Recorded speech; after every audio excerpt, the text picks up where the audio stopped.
dhe me njëherë pas sulmeve të 24 marsit të NATO, me datën 24 mars që filluan bombardimet e NATO-s, gjendja në terren po kesohej, masakrat ditës po shtoheshin në banë Kosovës, keni po thuaj se çdo ditë ki nga një masakër ty që përkujtohet dhe shtabi përgjithshëm vendosi për një mobilizim të përgjithshëm në nivel vendi, po edhe nga diaspora dhe dihet me datën 9 prill vetëm një mas këtij mobilizimi ishte edhe betejë Koshorës. Do të thotë betejë Koshorës po përgatitej me kujdes para NATO-s, por mobilizimi përgjithshëm ndikoi që të shtohet numri i ushtarëve vullnetar edhe brenda në Kosovë, po edhe në Koshorë, e cila filloi me datën 9 prill të këtij viti, do të thotë natën 9. Pastaj ishte përgatitja për një kohë të gjatë e operacionit Shëgjeta, që ishte në kohë të këtij vendimi shtovit përgjithshëm, në datën 26 maj filloi edhe betejë ose operacioni Shëgjeta në Pashtrek. Kështu që njësitë ushtrisë lëndore të Kosovës dita ditës po ballafaqoheshin edhe me popullatën e pambrojtur, po ishte edhe numri i madh të plagosurve, ushtarëve, civilëve. Unë banë Kosovës dhe duhej një numër ose fuqi për të lëvizë të plagosurit nga një vend në një vend më të sigurt, kështu që ishte pothuajse pa mundur të mos shpollet një mobilizim i përgjithshëm në nivel vendi. Dhe thatë një gjë shumë interesante, Zbrahimaj, që betejë Koshorës, por edhe operacioni Shëgjeta po përgatiteshin paraprakisht, pra para fillimit bombardimeve të NATO-s. Cilat janë detajet, pra kur ishte vendosur që përgatitej betejë Koshorës, por edhe operacioni Shëgjeta? Po në fakt këtu prorë që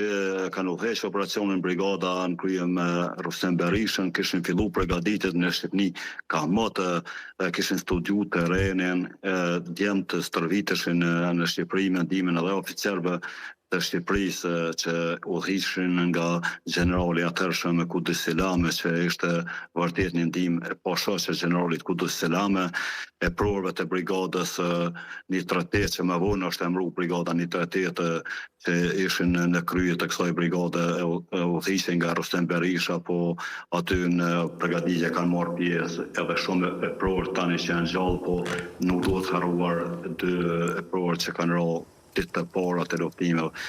Agim Ramadanin dhe Salih Çekun dhe shumë luftarë të tjerë të cilëve nuk du m'ju hin hak, po më ngatru me harru ndonjë emër dhe